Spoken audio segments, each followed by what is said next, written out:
Democracy में जनता सरकार को चुनती है, लेकिन अब सरकार जनता को चुन रही है। इंडिया में पासपोर्ट जैसे पक्के डॉक्यूमेंट्स को भी लोग फर्जीवाड़ा करके बनवा लेते हैं। इलेक्शन कमीशन की स्पेशल इंटेंसिव रिवीजन यानी एसआईआर पर लीगल चैलेंज हुआ है।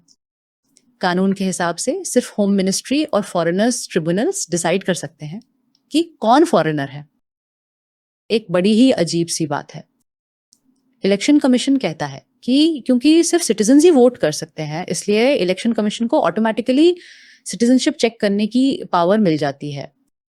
लेकिन उनका ये भी कहना है कि एसआईआर से सिटीजनशिप डिटरमिन नहीं की जा रही है।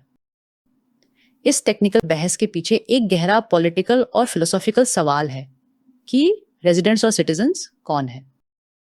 भारत प्राचीन देश है, सदियों से लोग यहाँ रह रहे हैं। हर किसी के पास पक्के कागज हो ये जरूरी नहीं, इसलिए पहले हम राइट ऑफ द सॉइल का कॉन्सेप्ट मानते थे, यानी जो रह रहा है वो सिटीजन है। लेकिन अब हम जन्म के आधार पर नागरिकता तय करते हैं, जिससे सिटीजनशिप एक्ट काफी कॉम्प्लेक्स हो गया है। असम के 2019 ड्राफ्ट ने दिखाया कि सिटीजनशिप प्रूव करना कितना मुश्किल हो सकता है। इसने 19 लाख लोगों को डाउटफुल मार्क किया था।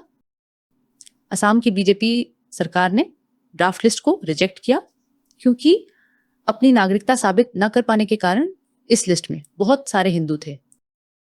सिटीजनशिप, देशद्रोह, सेडिशन जैसे फैसले रोजमर्रा में नीचे के अधिकारी लेते हैं। बॉर्डर गार्ड, कांस्टेबल, गांव का क्लर्क, स्कूल टीचर जो लिस्ट बनाता है, थियोरेटिकली जनता से देश बनता है, लेकिन प्रैक्टिकली ब्यूरोक्रेटिक स्टेट ही डिसाइड करता है कि जनता कौन है।